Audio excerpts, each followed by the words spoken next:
Hey guys, it's Andrew here from Better Media, and today I'm honored and excited to introduce you to Tim O'Sullivan, who is the co-founder and managing director at BaeJuice.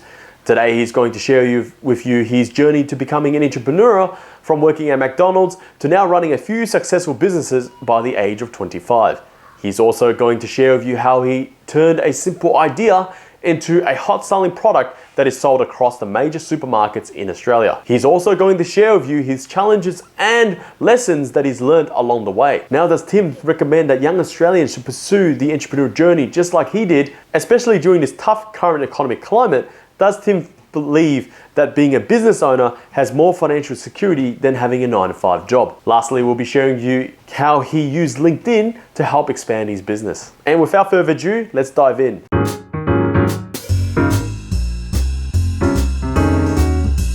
Hey Tim, look, it's great to have you on this video, and thank you for putting a bit of your time out to share your amazing entrepreneurial journey where some of the Australians that maybe future young leaders can also learn from and venture on this business like what you have done. So the first question I've got for you, if you don't mind, is, how did you start this journey? Like, what was the trigger and how did it all become? Yeah, no, thanks for having me, and excited to sort of continue to share my journey. And I'm sort of doing a lot more of it lately, and I'm definitely enjoying it. And so I guess to start off my journey is just a lot of different experiences, which I think is really awesome.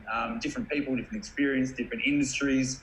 It really was sort of a great start to sort of molding me into sort of a business owner, and sort of where I'm at now. I think I did do a bit of travel early on as well. I actually lived in Ho Chi Minh for about 12 months. And we were actually running sort of music festivals and music events.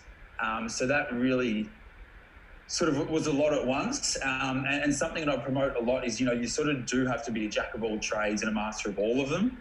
You really do have to be like that when you become a business owner. And I think that helped me early on in my career. So just being thrown into something I'd never done before. We bought a cafe. And again, same thing. It was coffee, food, but accounting, social media, customer service. You're still mopping the floors, even though you're the business owner. I still do dishes. I still mop the floor. I still pick coffee out of the coffee heads. All these different industry, all these different paths and experiences I think sort of really helped me to where I am now. And that's sort of really running BaeJuice, our Korean pear juice, that we've imported sort of 12 months ago. And that's really helped me understand and be able to sort of manage all of these things, from the socials to legalities to product designs to dealing with manufacturers, dealing with larger retail category managers. It's pretty full on. So I think to answer your question, it's a long answer, but just being in all these different industries, all these different experiences and all these different moments has sort of helped me mold into sort of being accountable and nothing's really too stressful because I think I've had a crack at most things by now, so it's quite refreshing. Definitely, you've great a very good insight in terms of experience. Just getting back to that, like, how did that Korean BaeJuice form? Like, what was involved? I think it was sort of a bit of luck, but also as well as where I was at in my life, I was looking for new ideas, and I'm big on LinkedIn, so I've been reading other stories and. So I think it was sort of luck, but also the right timing. And, I spent a little bit of time in Korea visiting my girlfriend's family. So she's from Seoul. I went there sort of 2 years ago, the end of May, or sort of end of 2018, sorry. And I'd spent a bit of time there and I was pretty blown away with delivery service, all the different restaurants. The cafes were amazing, really minimal, really cool, really busy. So there's lots going on in my mind at the time. And we kept having a big nights out because, Sumin, my partner, was introducing me to her friends, high school friends, old work colleagues. So for 4 or 5 nights in a row, I was out every single night. So, just trying different drinks, eating different pub food, going to different restaurants. It was really cool. And luckily for me and the Birth of BaeJuice, we kept having these pit stops in between drinking, and we kept drinking this Korean pear juice. And it was just in this little can. It was about 100 ml, I reckon, and it was just really sweet and sugary. And we kept drinking, and I kept asking, why are we drinking this can of pear juice in between sort of bar and pub hopping? And Sumin and her friends explained that it just simply helped your hangover. And they didn't actually know really why, or how much depth as to how it helped your hangover, but that my favourite part was traditionally used to help me hangover. So their parents used, grandparents used it. It's in food, and they just kind of backed that it was just common knowledge that Korean pear juice helped your hangovers. So Nice. you know, it was quite alarming for me. I was like, this is unbelievable, especially with our drinking culture, and there's not much attention on, you know, reducing your hangovers, you know, especially I think even 2-3 years ago, you know, still fresh juice and probiotics were still sort of booming. So it felt like a really good time. So I did a lot of research online, spoke to different people, both Korean and Australian. And I thought, what a great opportunity to bring a massive product over there that doesn't really exist in Australia. After sort of just discovering it in Korea, and just a bit of background, like Korean pear juice is in kimchi. It's in a lot of the beef that you have at the Korean barbecue. That's sort of booming at the moment in Melbourne. And it's often used pears as, you know, a sweetener.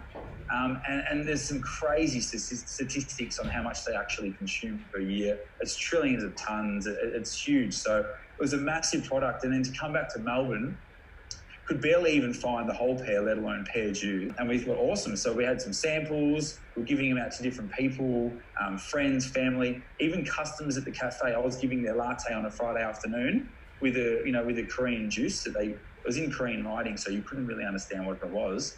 But I just said, drink this before you go out and it'll help you hangover. And long and behold, that Monday, a few people popped up and said, hey, that really did take the edge off it. And I actually did feel a little bit better. What was that you gave me? And 4 weeks later, we said, shit, we've got to go back. We've got to go back to Korea and we've got to repackage this and bring it to Australia. So I guess from that moment, sort of 12 months later, we literally built a business, built a brand, built a relationship with our manufacturer and said, we want to bring this to Australia, here's why. And on the 19th of Jan last year, we had our first shipment of Korean pear juice land in Melbourne. Fantastic. And I guess to leapfrog again, we're in about 100 stores now, sort of 12 months later, and we're pretty confident with our online presence. We've still got a small team, and we've still faced every speed hump possible, I think, in the last 24 months. So it's been crazy. But I guess 2 years ago, we found the concept, and now I'm sitting to you, talking to you today that, you know, we've had 2 large shipments in, we've got heaps of stores. So it's a pretty exciting time. Yeah. So Tim, you've created this amazing product, BaeJuice. I mean, are you able to show us what it looks like? Yeah, definitely. So that's it here. So this is a little 120 ml pouch. It took a lot of hard work. It was so stressful getting it from South Korea to Melbourne. It was mind-boggling how hard it was. You know, what do I know about logistics or importing? It was 7,500 kilos of Korean pear in the end. Wow. We imported. So it was crazy. So that's our bad boy there. And to be honest, our first version was brown and green. And it was very exhausting, but, you know, I started to have a bit more purpose. You know, hard work pays off, as cliche as it was, but it's got to do with our numbers. And the more hours we worked, it felt like the more coffee we were selling, the more meals we were selling, the more customers were coming through our door. And I think it's the same with BaeJuice as well. I'll come home exhausted from the cafe, but if I just put in a couple of hours after the cafe and reach out to some media, reach out to just some distributors, then you start getting some momentum, you start talking to the right people. So, and you know, the previous period before owning the cafe or finding BaeJuice, I didn't think that was going to happen. There's no way you could have told me that you're going to be importing a pear juice or you're going to be running a massive cafe. So it did sort of just have a bit of a click moment for me. But right up until that stage, I think it did sort of all happen at once, and I just absolutely went for it. The minute that I sniffed that there was an opportunity, I did. I put all my effort into it. I mopped those floors. I flew to Korea. I found manufacturers. I messaged 100 people on LinkedIn trying to get some articles about us. And, you know, you get 4 or 5, but then you get, you know, a lot of momentum. So it was just throwing yourself at that first little sniff you had of an opportunity, I think works for me. Oh, that is great. That's very inspirational. Do you encourage people to start a business these days? Yeah, definitely. And to be honest, me and my business partner, we had like a little Red Bull startup chat early sort of middle of last year, and we went to Monash University, and it was enormous. Liam, my business partner, told me about some of the pricing and how much debt these people are getting into for studying. That's how much it's cost us to start BaeJuice. And that kind of blew my mind, that you could spend 5 years building debt or in the last 12 months, you could spend what they've spent on university to build BaeJuice. It's cost us 50, 60, 70 grand for stock, business setup, legalities, a few flights there to meet people. It hasn't been a massive cost. Design, product, samples, market it.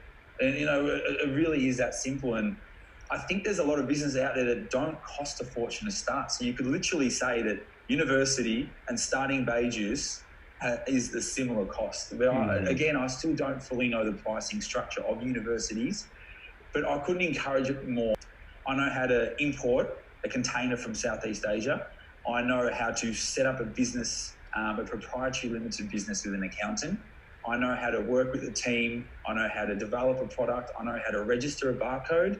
I know how to trademark my brand, everything. I've got connections with all different media, all different retailers, all in my email. I have 100 email addresses of different retailers, different media people. So, that's 12, 24 months, 100 grand. Our product's in 100 stores and we've got a big presence. So I don't know, I'll leave it to the people viewing this. You can weigh it up yourself, but just that experience versus the class culture. I'm a massive advocate. Now that also leads me to another question, which I've been meaning to ask you. So you know how we're facing this COVID-19 and having a lot of unfortunate people obviously losing their jobs, and some people are just still looking for a job, opportunities being knocked back. I mean, would you consider, because you went on this entrepreneurial journey and that you started these businesses, that you are now financially able to say that you're not having to put yourself in pressure during this pandemic? Yeah, well, we're very lucky. For the cafe, we can still do takeaway to have that hospitality, reference. We can still do takeaway. And to be honest, the rapport that we've built over years, we're still doing. I told you earlier, I'd only just got back from working at the cafe. The last 2 days, we've done over 400 coffees per day. So we're very lucky, we're very resilient, and we're still doing those hours and still working our butt off and doing crazy hours to make sure we've still got that cash flow at the cafe. And that's all of us working hours. And then for BaeJuice, we're very lucky that retailers at the moment, or specifically independent grocers, are sort of booming.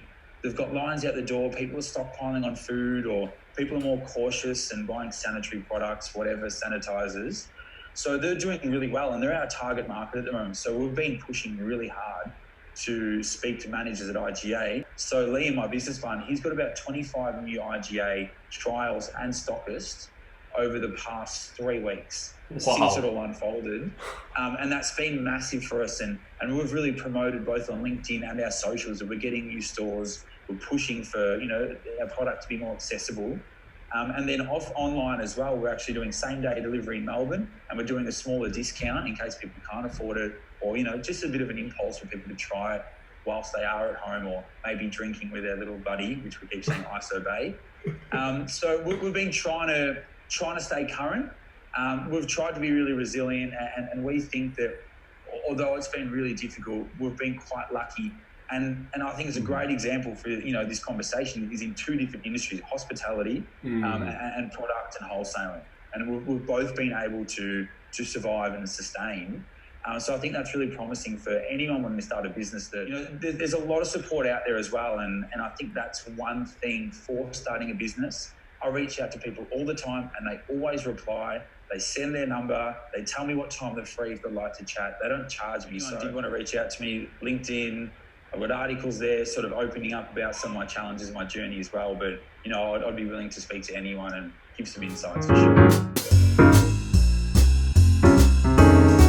There you go, guys. I hope you enjoyed the video, and Tim's story has been very inspirational. To know more about his company and what he does, I have linked down his social platform in the description below. To help us make more videos like this, please help us by liking and subscribe.